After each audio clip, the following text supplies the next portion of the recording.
चलाइए ना, हमारी कब्रों में तो हमें सुकून से सोने दीजिए ना।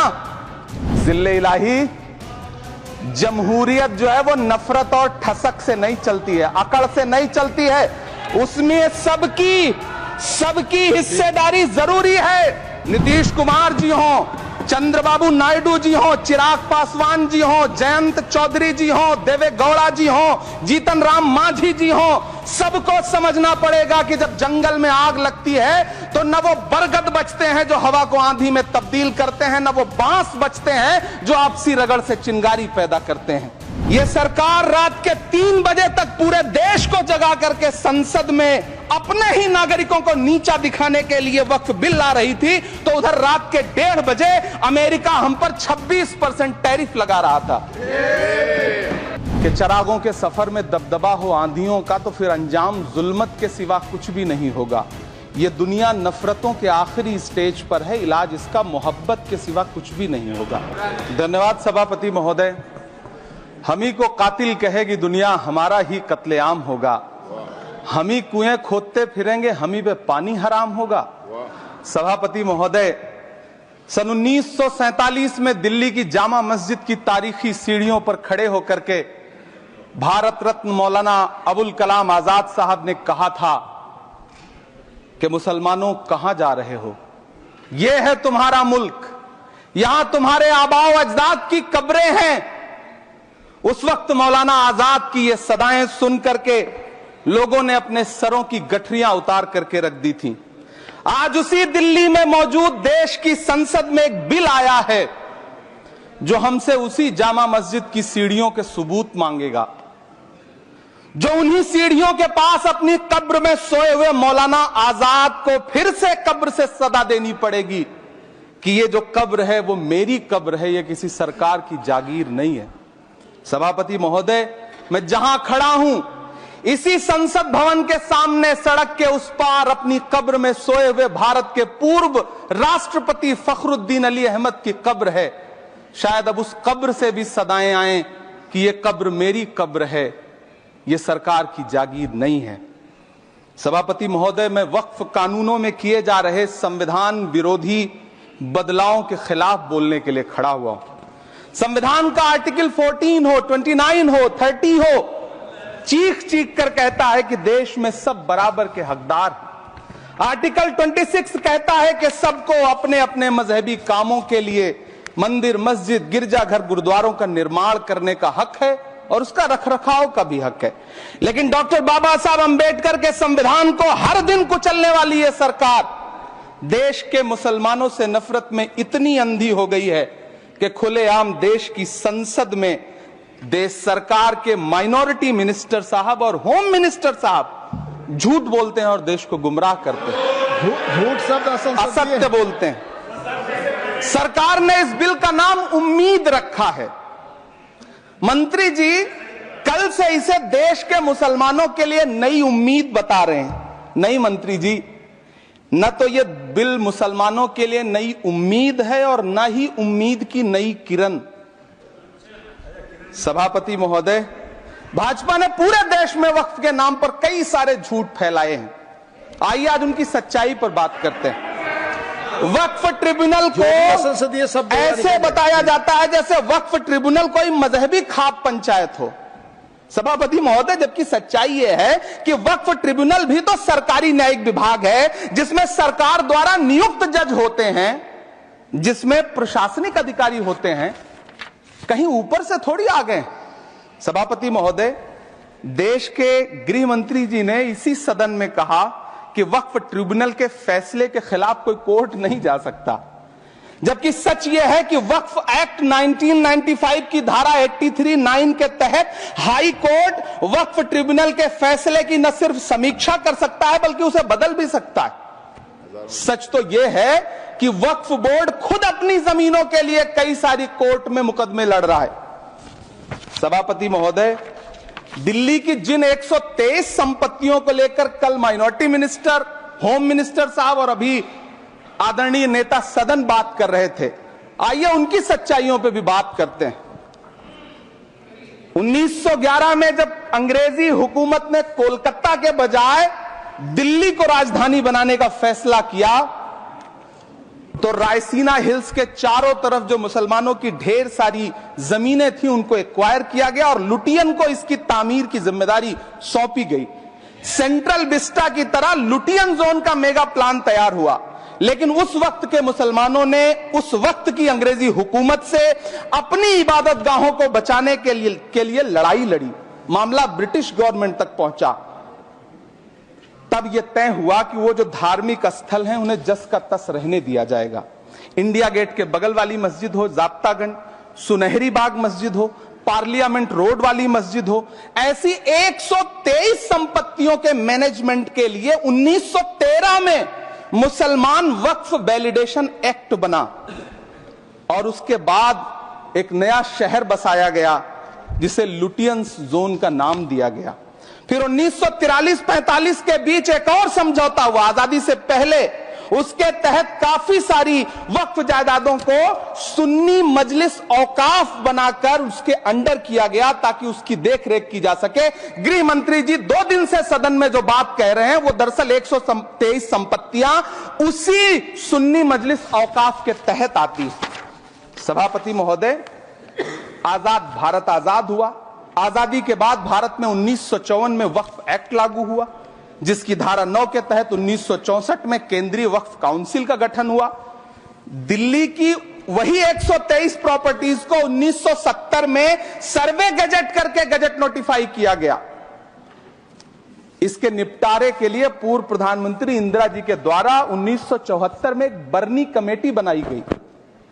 बर्नी कमेटी ने 1976 में इन 123 संपत्तियों को दिल्ली वक्फ बोर्ड की संपत्ति होने की रिपोर्ट सौंपी।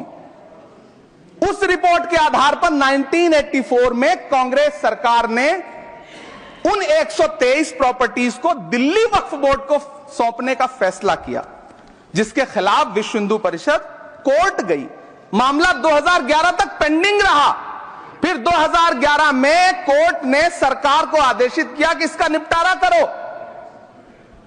तब 2013 में तत्कालीन यूपीए सरकार ने दिल्ली की उन्हीं 123 जायदादों को बर्नी कमेटी की सिफारिशों के मुताबिक वक्फ बोर्ड के हवाले किया। यही वो प्रॉपर्टीज हैं जिनके नाम से गृह मंत्री जी कल से कांग्रेस को कोस रहे हैं। फिर आई 2014 में भाजपा की सरकार, जो तब से इन जमीनों को हड़पने की साजिश कर रही है। जिस बिल को मुसलमानों के हुकूक की हिफाजत करने वाला बिल बताया जा रहा है, उसी को पेश करने के लिए और उस पर बात करने के लिए लोकसभा में भाजपा सरकार के पास एक भी मुस्लिम सांसद नहीं है। जिस वक्त, मैं लोकसभा कह रहा हूं, सुना करिए, जिस वक्फ बिल को मुस्लिम महिलाओं को हक दिलाने वाला बताया जा रहा है, उसे संसद में पेश करने वाली पार्टी के पास न तो राज्यसभा में, न लोकसभा में, न देश की किसी विधानसभा में एक भी मुस्लिम महिला सदस्य नहीं। कल किरण रिजिजू जी कह रहे थे कि रेलवे की जमीनें देश की जमीनें हैं, डिफेंस की जमीनें देश की जमीनें हैं। हां मंत्री जी, हैं, बिल्कुल हैं। ये जो वक्फ की जमीनें हैं, ये हमारे पुरखों ने धार्मिक कामों के लिए डोनेट किया है, तो हम भी तो इसी देश के नागरिक हैं, हम भी तो इसी देश के बेटे हैं, तो वक्फ की जमीनें भी तो इसी देश की जमीनें हैं। उनको पराया क्यों बोलते हैं आप? सभापति महोदय, अशफाकुल्लाह खान जब फैजाबाद की जेल में फांसी के फंदे पर झूल रहे थे तो इसी देश की जमीन के लिए झूल रहे थे ना। सभापति महोदय, अंडमान की जेल में काला पानी की सजा काटकर अपनी जान देने वाले मौलाना फजले हक खैराबादी हो या शेर खान अफरीदी हो, वो भी तो इसी जमीन के लिए अपनी जान दे रहे थे ना। सभापति महोदय, पाकिस्तान के खिलाफ लड़ते हुए अपनी जान देने वाले महावीर चक्र विजेता ब्रिगेडियर उस्मान हो या पाकिस्तान के पैटर्न टैंक उड़ाने वाला परमवीर चक्र विजेता वीर अब्दुल हमीद हो, वो भी तो इसी जमीन के लिए अपनी जान दे रहा था ना। और मंत्री जी, मैं इस सदन में अलग ऐलान ये कहता हूं कि जब भी इस देश की जमीन को लहू की जरूरत होगी, आपसे 2 कदम आगे इमरान खड़ा मिलेगा, ये मैं आपसे यकीन दिलाते हुए कह रहा हूं। सभापति महोदय, मैं सरकार से कहना चाहता हूं, हमसे हमारी इबादत गाहें तो मत छीनिए ना, हमारे घरों पे बुलडोजर तो मत चलाइए ना, हमारी कब्रों में तो हमें सुकून से सोने दीजिए ना। सभापति महोदय, माइनॉरिटी मिनिस्ट्री का बजट कट करके, मुस्लिम बच्चों की स्कॉलरशिप बंद करके अब सरकार कह रही है कि हम वक्फ की आमदनी से गरीब मुसलमानों का भला करेंगे। गुजरात की बेटी बिल्किस के बलात्कारियों की रिहाई के बाद उन्हें माला पहनाने वाली लोगों के नेता ये कह रहे हैं कि यह बिल मुस्लिम महिलाओं को उनका हक दिलाएगा। धन्यवाद मोदी जी, क्या बढ़िया सौगातें मोदी दे रहे हैं आप। पहले हमें गुजराते मोदी दिया, आप सौगातें मोदी दे रहे हैं। लेकिन यह सरकार इतना याद रखे कि इसी ठसक के साथ देश की संसद में सीए का कानून भी लाया गया था और कहा गया था बड़े बड़े भाषण दे करके कि पड़ोसी देशों से हिंदू भाइयों को ला करके यहां नागरिकता दी जाएगी। लेकिन मैं आपके संज्ञान में लाता हूं सर कि पिछले इतने दिनों में इनसे नागरिकता लेने के लिए 2000 व्यक्ति भी नहीं आए, जबकि इसके उलट इन्हीं की सरकार में पिछले 10 साल में 15 लाख से ज्यादा भारतीयों ने भारत की नागरिकता छोड़ करके दूसरे देश में जाकर के बस गए। यह हुआ उस कानून का अंजाम। सभापति महोदय, इसी तरह की जिद के साथ किसानों के खिलाफ भी कानून लाए गए थे। जिस तरह आज वक्फ के फायदे गिनाए जा रहे हैं, उसी तरह से किसानों को भी कृषि कानूनों के फायदे गिनाए गए थे। लेकिन अंजाम क्या हुआ? 700 किसानों की शहादत लेने के बाद सरकार को अन्नदाता किसानों के सामने घुटने टेकने पड़े और कृषि कानून वापस लेने पड़े। जिल्ले इलाही, जमहूरियत जो है वो नफरत और ठसक से नहीं चलती है, अकड़ से नहीं चलती है। उसमें सबकी हिस्सेदारी जरूरी है। कल देश के माइनॉरिटी मिनिस्टर ने लोकसभा में खड़े होकर एक शेर सुनाया था कि मुझसे कोई बदगुमान न हो, तो मैं उन्हें एक शेर सुनाना चाहता हूं कि मैं आज जद पे हूं तो इतना खुशगुमान न हो, मैं आज जद पे हूं तो इतना खुशगुमान न हो, चराग सबके बुझेंगे हवा किसी की नहीं। नीतीश कुमार जी हो, चंद्रबाबू नायडू जी हो, चिराग पासवान जी हो, जयंत चौधरी जी हो, देवे गौड़ा जी हो, जीतन राम मांझी जी हो, सबको समझना पड़ेगा कि जब जंगल में आग लगती है तो न वो बरगद बचते हैं जो हवा को आंधी में तब्दील करते हैं, न वो बांस बचते हैं जो आपसी रगड़ से चिंगारी पैदा करते हैं। सभापति महोदय, जब देश को मनमोहन सिंह साहब जैसा काबिल प्रधानमंत्री मिलता है तो देश को आरटीआई जैसा एक्ट मिलता है, सेज जैसा एक्ट मिलता है, मनरेगा जैसा एक्ट मिलता है, लिबरलाइजेशन मिलता है, राइट टू एजुकेशन मिलता है, नेशनल फूड सिक्योरिटी एक्ट मिलता है। लेकिन जब देश को सौगातें मोदी मिलती है तो क्या मिलता है? सीए मिलता है, फॉर्म्स लॉ मिलता है, आर्टिकल 370 मिलता है, इलेक्टोरल बॉन्ड जैसा एक्ट मिलता है और वक्फ अमेंडमेंट एक्ट जैसे बिल देश को मिलते हैं। मुझे तो अपने हमवतन भाइयों से पूछना है कि आपको अपने बच्चों की तरक्की, खुशहाली और नौकरी की दरकार है या फिर मुसलमानों की दान की गई जमीनों को लूटकर धन्ना सेठों को देने की साजिश करने वाले कानून की?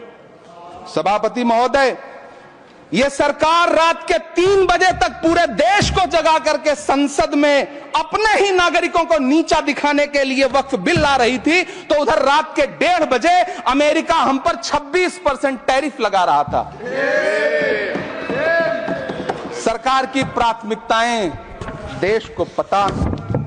सभापति महोदय, मैं बहुत भावुक हूं आज, और मुझे अच्छा लगा कि आदरणीय नेता सदन जगत प्रकाश नड्डा जी ने बहुत अच्छी बातें भी की, मन से बातें की। क्योंकि उनके नाम में प्रकाश जुड़ा है तो मैं उनमें हमेशा एक रोशनी की किरण देखता हूं। मैं उनके सामने बहुत अदब से ये बात कहना चाहता हूं कि चरागों के सफर में दबदबा हो आंधियों का तो फिर अंजाम जुल्मत के सिवा कुछ भी नहीं होगा। ये दुनिया नफरतों के आखिरी स्टेज पर है, इलाज इसका मोहब्बत के सिवा कुछ भी नहीं होगा।